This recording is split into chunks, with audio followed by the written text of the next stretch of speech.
96회 특별히 문제입니다. 1번. 회계상 거래가 발생하면 재무제표 차변 대변에 동시에 영향을 미치게 되는데 이걸 우리가 거래 이중성이라고 하죠. 여러분, 차변합계 금액과 대변합계 금액이 일치하는 건 대차평균의 원리라고 하죠. 금액이 일치하는 건 대차평균의 원리고요. 얘는 금액이 아니라 뭘 물었어요? 차변 대변에 모두 들어가는 걸 물었죠, 그쵸? 들어오면 들어온 이유가 있고 나가면 나간 이유가 있겠지, 그치? 이걸 거래 이중성이라고 말 쓰는 겁니다.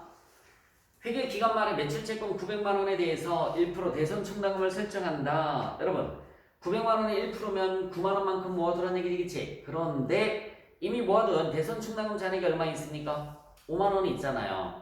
빼서 얼마만 더 모아두면 될까? 4만 원만 더 모아두면 되는 거죠. 대손 상각비 4만 원 대변에 대손 충당금 4만 원입니다. 1번. 3번. 유형자산 내용으로 옳지 않은 것을 물었습니다. 재화의 생산은 제품을 생산하는 거 얘기하는 거예요. 용역의 제공, 노동력 제공, 타인에 대한 임대, 부동산을 임대한다든지 자체적으로 사용할 목적으로 부여하는 물리적 형체가 있는 자산, 맞죠? 물리적 형체가 있는 자산을 유형자산이라고 합니다. 1년을 초과해서 사용할 것이 예상되는 자산, 아주 중요한 조건입니다. 1년 초과해서 사용할 것만. 유형자산 취득 시 발생한 매입 할인은 취득원가에서 차감하지 않는다가 아니라 매입 할인은 당연히 취득원가에서 차감을 해줘야 되겠죠. 3번에 틀렸습니다. 유형자산 취득세 등 취득과 직접 관련된 제세공과금은 취득원가에 포함하는 거 맞죠? 4번. 다음 중 부채에 대한 설명이다. 옳지 않은 것을 물었어요. 부채는 과거의 거래나 사건의 결과로 현재 기업 실체가 부담하고 있고 미래 자원의 유출 또는 사용이 예상되는 의무를 우리가 부채라고 합니다. 기업 실체가 부담해야 되고요. 미래에 자원이 유출될 가능성이 있는 거, 유출, 부담 이런 말이 들어가면 부채인 거예요. 자, 보고 기간 후 1년 기준으로 해서 유동부채, 비동부채로 분류하는 것도 맞죠? 정상적인 영업주기네. 여러분, 정상적인 영업주기라는 것은 뭐냐면 잘 들어봐. 원재료를 구입해서 제품을 생산해서 판매, 대금이 회수될 때까지 기간을 우리가 정상 영업주기라고 하는 거예요. 다시 한번 얘기해 줄게요. 원재료를 구입해서 제품을 생산, 판매, 돈을 받을 때까지 기간을 갖다 우리가 정상 영업주기라는 말을 쓰는 겁니다. 아주 쉽게 얘기해서 여기 봐요. 아주 쉽게 얘기해서 뭐 김치찌개를 끓인다라고 하면 김치라는 원재료 사와야 되고 대파, 고기 이런 원재료를 사갖고 와서 찌개를 끓여서 팔아서 돈이 들어올 때까지 그 시간이 있잖아요, 그쵸? 그런 걸 우리가 정상 영업주기라고 생각을 해주시면 되는 거예요. 자, 정상 영업주기 내에 소멸할 것으로 예상되는 매입 채무, 미지급 비용 등은 자, 보고 종료일로부터 1년 이내에 결제하지 않더라도 유동부채로 분류한다도 맞습니다. 이게 무슨 말이냐면 잠깐만 날 볼래? 대부분의 정상 영업주기는 1년이에요. 그런데 생각 한번 해볼까? 조선업, 현대중공업, 삼성중공업 같은 조선업 아주 어마무시하게 큰 배를 만드는 데는 원재료를 사갖고 와서 아주 큰 배를 만들어서 팔아서 돈을 받을 때까지 1년 안에 다 끝낼까? 2년이 걸릴 수도 있고 3년이 걸릴 수도 있는 거지, 그치? 네. 그러면 거기에서는 1년 이내가 유동 비율이 아니라 그 정상 영업주기가 만약에 배를 만드는데 토탈 드는 기간이 2년이다. 그럼 2년이 정상 영업주기가 되는 거죠. 그 2년 이내가 유동자산, 유동부채, 2년 이후가 비유동자산, 비유동부채 이렇게 갈라진다는 얘기예요. 이해 가십니까? 자, 우주선 만드는 것도 마찬가지. 우주선도 원재료를 사갖고 와서 우주선을 만들어서 그죠? 쏴서 돈을 받을 때까지 기간이 어마무시하게 많이 걸릴 거 아니겠죠? 정상 영업주기로 봐야 되는 거야. 유동성 장기부채는 유동부채죠? 4번에 틀렸습니다. 유동성 장기부채는 유동부채로 분류가 되는 거야. 5번. 이익잉여금의 합계액을 계산을 해라. 이익자 들어가는 거 동그라미 한번 해보세요. 이익준비금 동그라미. 그 다음에 적립금자 들어가는 거. 임의적립금 동그라미. 그 다음에 미처분이익여금 동그라미. 딱 3개밖에 없죠. 370만 원입니다. 여러분, 자기주식은 뭐에 속하는 거지? 자본 조정. 자기주식은 자본 조정. 감자차익 주식 발행 추가금은 뭐에 속하는 거지? 자본 잉여금. 단순 암기사항이잖아요, 그죠? 감자차익과 주식 발행 추가금은 자본 잉여금에 속하는 겁니다. 6번. 다음의 사항을 누락하고 당기순이익이 35만 원 계산이 됐습니다. 누락된 사항을 모두 정확하게 반영을 했을 때 당기순이익은 얼마인가? 여러분, 당기순이익에 영향을 미치는 건 수익과 비용이라고 했던 거 기억나요? 단기 순이익에 영향을 미치는 것은 수익과 비용이야. 자, 3월 1일 영업부에 대한 1년치 화재보험료 12만 원을 현금 납부하면서 전액 비용 처리했으나 기간 미 경과에 대한 부분을 결산 시점에 회계 담당자가 누락하였다. 그러면 단기 순이익 얼마에서? 35만 원에서. 여러분, 단기 순이익 35만 원에서 지금 그거 분기 한번 해볼래? 화재보험료 12만 원을 현금 납부하면서 전액 비용으로 처리하였으나 여기 잠깐만 과거에 3월 1일에 대변에 현금 12만 원 차변에 비용 처리했다고 그랬으니까 보험료 12만 원 얘가 보험료가 비용이란 말이에요. 이렇게 분기를 했었을 거예요. 그치? 문장을 보고서 이제는 저 정도는 할 수 있지 그치? 근데 결산 때 분기를 안 했대요. 어떤 분기를 했었어야 되니? 결산 때 분기를 비용이 대변에 가서 없어져야 되는 거지. 대변에 보험료 없어져요. 차변에 뭐가 생기는 거지? 상급비용. 상급비용이 생기면 내년 거라고 그랬지 그치? 맞아? 상급비용이 생기면 내년 거예요. 곱하기 12분의 2. 왜? 3월 1일부터 내년 2월 28일까지가 1년이잖아 그치? 2만 원 나오네 2만 원. 2만 원. 얘들아 그러면 잠깐만요. 2만 원만큼 비용을 줄여야 되는 거지 그치? 그러면은 단기 순이익은 2만 원만큼이 늘어나겠네요. 단기 순이익은 2만 원만큼 늘어나겠네. 다시 한번 2만 원만큼 비용이 줄어들면 단기 순이익이 2만 원만큼 늘어나는 거지 그치? 자 다시 이거 봐요. 3월 1일에 보험료를 지급하고 대변에 현금 12만 원 전액 비용으로 처리하였다. 보험료 12만 원. 근데 결산 때 분기를 안 했대요. 얘가 없어지고 선급 비용이 생겨야 되는데 내년 거 2만 원만큼 비용이 줄어드니까 순이익은 2만 원만큼이 늘어날 것이다. 자, 5월 1일 거래처에 1년 후 회수할 목적으로 500만 원을 빌려하면서 선이자 30만 원을 수익으로 처리하고 보통예금에서 이체하였으나 까지 끊어보세요. 여러분 5월 1일에 이자만 분기 한번 해보자. 이자만 선이자 받은 거 잠깐만 500만 원은 보통예금에서 이체했지. 그래 안 그래요? 500만 원은 보통예금에서 이체했지. 근데 선이자는 받았겠지. 지금 돈을 빌려주는 거래잖아요. 돈을 빌려주는 거니까 선이자 받았을 때 여기 봐요. 차변에 보통예금 얼마 받았대? 선이자 30만 원. 대변에는 수익 처리하고 했으니까 이자 수익으로 분기를 했다는 얘기예요. 얘가 수익이잖아요. 다시 그 문장을 보고서 5월 1일 거래처에 1년 후 회수할 목적으로 500만 원을 대여하면서 대여금 분기는 신경 쓰지 말고요. 이자만 선이자 30만 원을 전액 수익으로 처리했대요. 차변에 보통예금 30, 대변에 이자 수익 30. 그러면 12월 31일에 얘들아 여기 봐봐.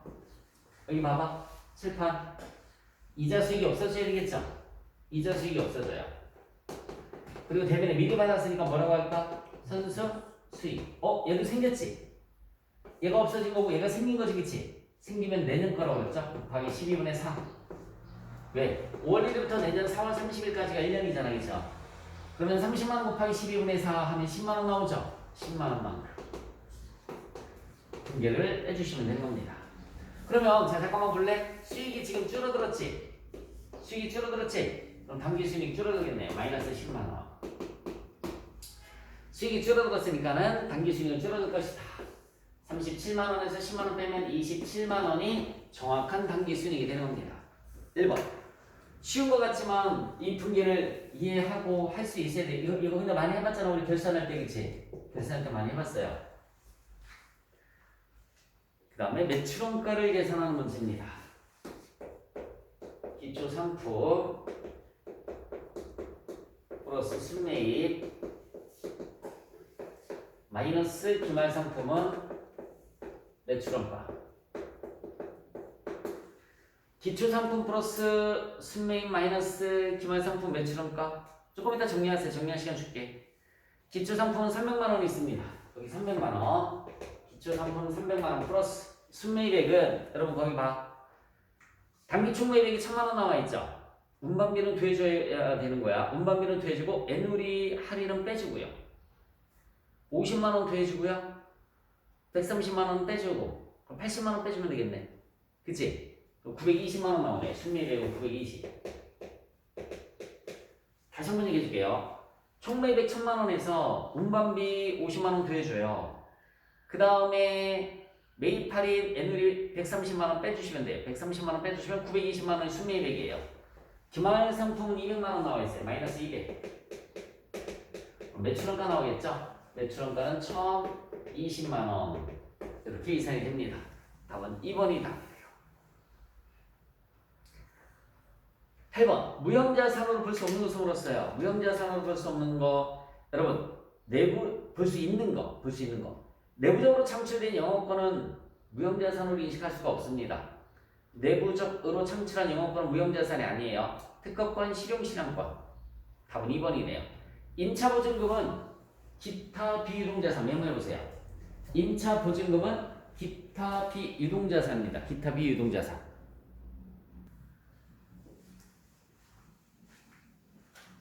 자, 그 다음에 기계장치 한 대를 매월 100만 원의 임차에서 사용 중이며 월 최대 생산량은 500단위이다.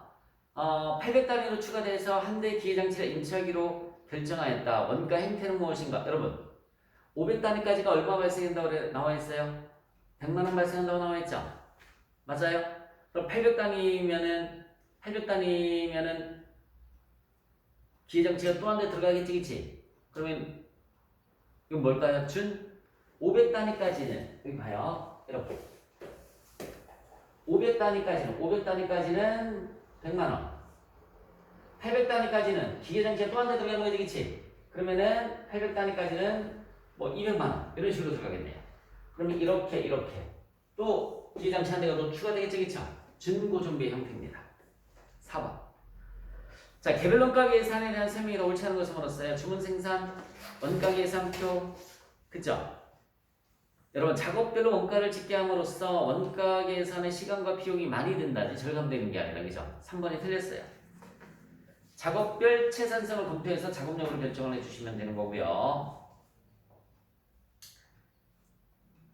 제조간접비 발생액은 160만 원이고요. 실제 노동시간은 10,000시간이었으며 제조치에서 1번에 투입된 시간은 520시간이었다. 제조간접비를 노동시간으로 배부했을 때 1번에 배부될 제조간접비는 얼마인가? 쉬워요. 제조간접비 발생액이 얼마야? 160만원. 나누기. 해봐 빨리. 제조간접비 발생액 나누기 160만원. 나누기 실제 노동시간은 10,000시간. 실제 노동시간은 10,000시간. 그럼 시간당 얼마가 나올까요? 160원이 나오죠. 시간당 160원 나와요. 시간당 160원 곱하기 1번 520시간 해보세요. 160원 곱하기 520시간 하면 얼마 나올까요? 83,200원. 답은 2번이죠. 답은 2번. 단계배부법을 하라고 나와 있어요. 단계배부법. 여러분 단계배부법은 처음에 배부하는 것을 몇 군데로 배부해 주라고 그랬지? 3군데로 배부를 해주라고 그랬습니다. 일단은 자료를 한번 써보도록 하겠습니다. 제조, 보조. 제조. 여기는 제조. 보조. 제조 부분에 조립, 연마. 조립, 연마. 보조 부분에 전력, 포장이 있어요. 전력, 포장이 있습니다. 포장. 30, 20. 30만원. 여기는 30만원. 여기는 20만원. 20만원. 30만원, 15만원. 30만원. 15만원. 자, 뭘 먼저 배부하라고 나와 있니, 얘들아? 뭘 먼저? 전력 부문 먼저 배부할 것 이렇게 나와 있지? 여러분, 여기 잠깐만 봐요. 그럼 전력 부문 30만원은 얘는 몇 군데로 가라고 그랬어요? 이렇게 3군데로 가면 되는 거죠, 그치? 전력 부문이 봐봐요. 전력 부문이 제곱한 용역을 봤더니 여기는 150kW. 150kW고요. 그 다음에 50kW예요. 여기는 50kW. 그 다음에 포장 부분에 200kW입니다. 200kW. 이렇게 3군데로 가는 겁니다. 그러면 다 같이 칠판볼래? 30만원 곱하기 30만원 곱하기 3군데 다 더해주면 400kW죠. 400kW 분해, 그치? 400kW 분해 150kW. 그럼 얼마 나올까요? 이거 얼마 나와요? 곱해주면은 곱하기 나누기 해봐. 30만 원 곱하기 150 나누기 400 얼마 나오니? 11만 2천 11만 2,500원. 500원. 두 번째는 여러분 여기는 50kW 해주시면 되죠. 50kW 얼마 나와요? 그러면 37,500원? 네. 37,500원. 나머지 여기 20만 원 가면 되겠죠. 15만 원 그지? 나머지 여기는 얼마 가면 되냐면 15만 원이 가면 돼요. 15만 원. 됐어요? 자, 두 번째는 이제 얘 벽에도 찍지. 두 번째는 포장은 얘 두 개 더해서 몇 군데로만 가면 되는 거예요? 두 군데로만 가면 되는 거지, 그치? 그러면은 두 개 더해주면 얼마예요? 30만 원이에요. 30만 원 곱하기, 그치? 얘가 여러분 여기 봐요. 포장이 두 군데로 각각 20, 30 시간이네. 여기 20시간. 20시간, 여기는 몇 시간? 30시간. 이렇게 들어가면 되겠죠? 50시간이에요. 50시간.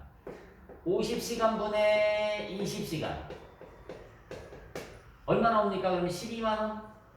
맞아요? 여기 12만원 들어갑니다. 여러분, 여기 12만원. 그 여기는 자동으로 18만원 나오죠. 18만원. 이만 해봤잖아, 그치? 무릎이 뭐로 멀었어요? 연마 부분으로 배우될 제주원리필 계산하면 얼마인가? 연마. 이거 두 개 더해주시면은 21만 7,500원. 전력 부분 미만 37,500원, 그치? 37,500원. 13번 다음 자리에서 부가가치세법상 1번 과세 사업자의 매출세액을 계산하면 얼마인가? 여러분 매출 세금 물었으니까 영세율은 볼 필요가 없죠. 그치? 1번 과세 매출액이 800이니까 820%에서 근데 밑에 매출 할인이 100만원 있죠, 그쵸? 빼야지. 또 700이죠. 700이 10%면 얼마예요? 70이지. 70에서 대손세액공제가 12만원 생겼으니까 빼주면 얼마니? 58만원. 1번이죠. 여러분 대손세액공제 8번에 마이너스로 들어가는 거 알잖아, 그치? 58만원이라고 해요. 14번 재화의 공급 시기를 옳지 않은 것을 물었습니다. 현금 판매, 외상 판매는 인도되거나 이용 가능하게 되는 때 맞습니다. 내국 물품을 외국으로 반출하는 중개무역 방식의 수출은 선적일. 네, 어쨌든 수출이니까 선적일이에요. 재화의 공급으로 보는 가공의 경우에는 인도일이에요. 인도일. 가공이 완료된 때가 아니라 인도일. 3번이 틀렸습니다. 반환조건부 판매는 조건이 성취되거나 반품기한이 종료됐을 때. 네.